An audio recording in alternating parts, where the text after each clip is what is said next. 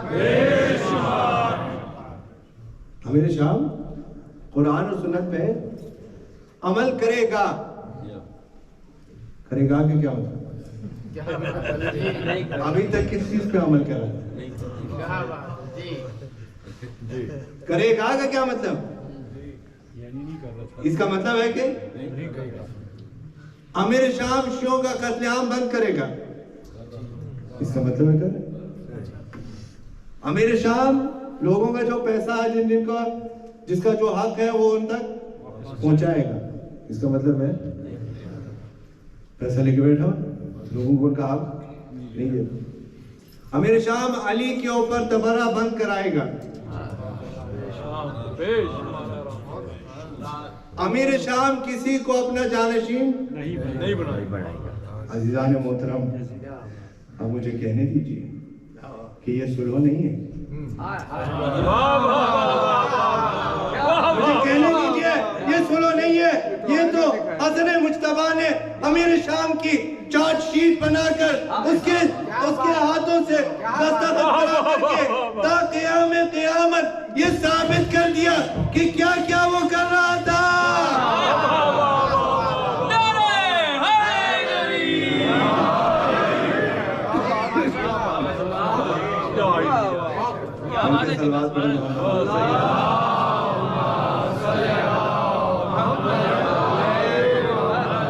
ایک اور جملہ کہنے دیجیے, ایک اور جملہ کہہ دیجیے کہ ہم اور آپ کبھی ثابت نہیں کر سکتے تھے. ہم اور آپ کبھی ثابت نہیں کر سکتے تھے کہ امیر شام نے کیا کیا کیا. یہ تو رسول اللہ کے بڑے شہزادے کا احسان ہے.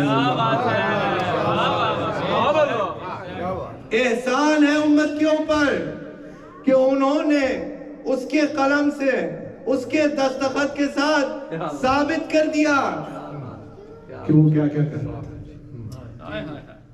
کہ وہ کیا کیا کر رہا تھا. یہ کس طرح سے کیا؟ کسی جنگ کے بغیر, کسی بھی جنگ کے بغیر کر دیا. اب جہاں تک بات رہ گئی کہ امام حسن علیہ السلام جنگ کر سکتے تھے یا نہیں, تو پھر یہ بھی جا کر دیکھ لیں کہ جنگ جمل میں انہوں نے کتنے لوگوں کو مارا, اور صفین میں کتنے لوگوں کو مارا, اور نہروان میں کتنے لوگوں کو. کل ایمان کل قرآن حق دا امام نعرہ حیدری.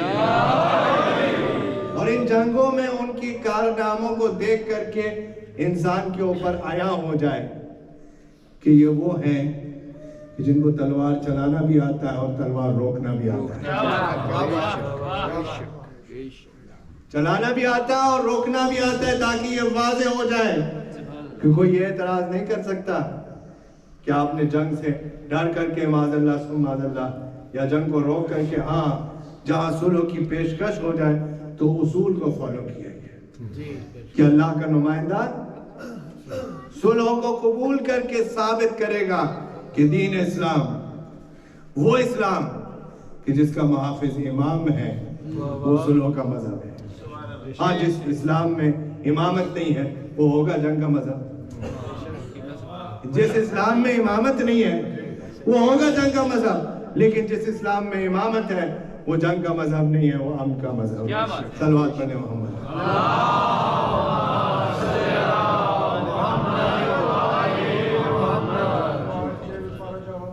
وہ اسلام ہم کا مذہب ہے، وہ اسلام سیرت رسول صلی اللہ علیہ وآلہ وسلم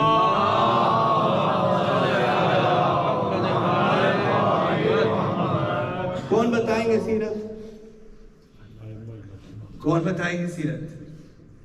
رسول اللہ کی تعریف یہ تو نہیں ہے کہ آپ کی آنکھیں ایسی تھیں اور آپ کی زلفیں ایسی تھیں. کیا بات ہے، رسول اللہ کی تعریف تو یہ ہے کہ آپ کی سیرت کیسی تھی،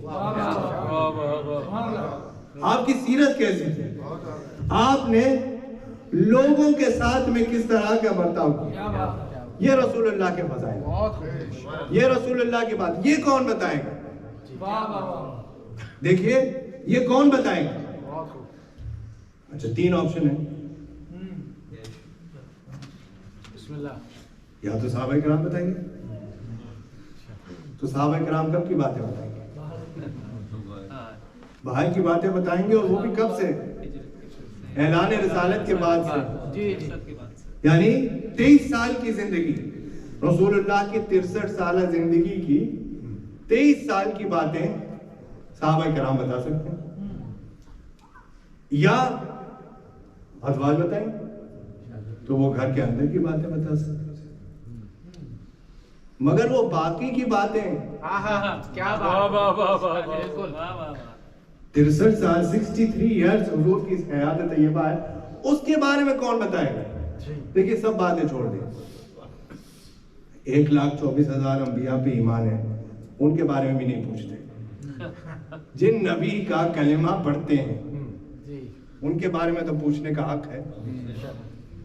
جس نبی کا کلمہ پڑھتے ہیں اس کے بارے میں تو پوچھنے کا حق ہے کہ آپ کے نبی کس دن دنیا میں تشریف لائے تھے، کیا بات ہے، کس دن دنیا سے تشریف لے گئے. کیا بات ہے. اس پر یہ مسلمانوں کو اتفاق نہیں ہو سکا، باقی پیغمبروں کی بات چھوڑی دی. ہاں تو کیوں نہیں پتا چل سکا؟ کیوں نہیں پتا چل سکا؟ کب ولادت کی تاریخ جو بتا سکتے ہیں ان کو کافر بنا دیا. شہادت کی تاریخ جو بتائیں گے ان سے پوچھنا نہیں ہے. ابو طالب ولادت کی تاریخ بتائیں گے، علی شہادت کی تاریخ. صلوات پڑھیں محمد.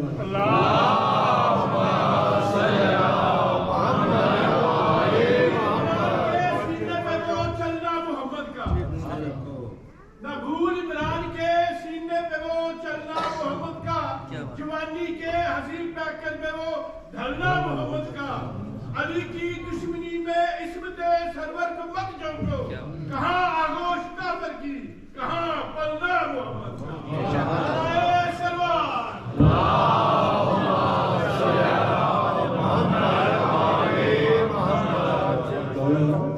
ماشاءاللہ. کون بتائیں گے؟ تو اب رہ گئے وہی کہ جو گھر کی بھی بات بتا سکے اور باہر کی بات بھی بتا سکے. تو اللہ نے بتا دیا کہ ہاں یہ گھر کی بات بھی بتا سکتے ہیں، اس لیے کہ ہم آیت تطہیر اتار چکے ہیں، اور باہر کی بات بھی بتا سکتے ہیں کیونکہ ہم آئے مباہلہ اتار چکے ہیں.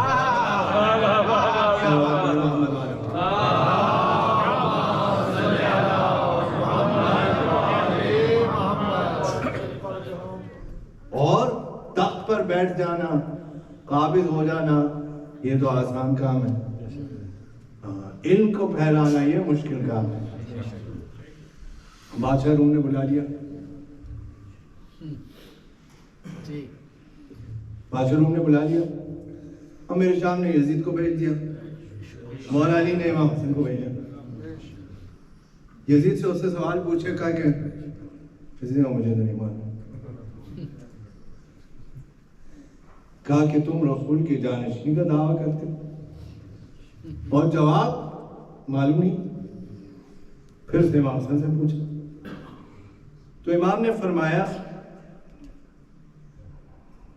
مسکرا کر کے کہ یہ تو جواب ایسے ہیں جیسے ہاتھوں کے سامنے 5 انگلی. یہ علم ہے، یہ وہ ہیں جو رسول کے علم کے. تو اس نے کیا پوچھا تھا کہ ہماری کتابوں میں لکھا ہے کہ اللہ نے کچھ چیزیں ایسی بنائی ہیں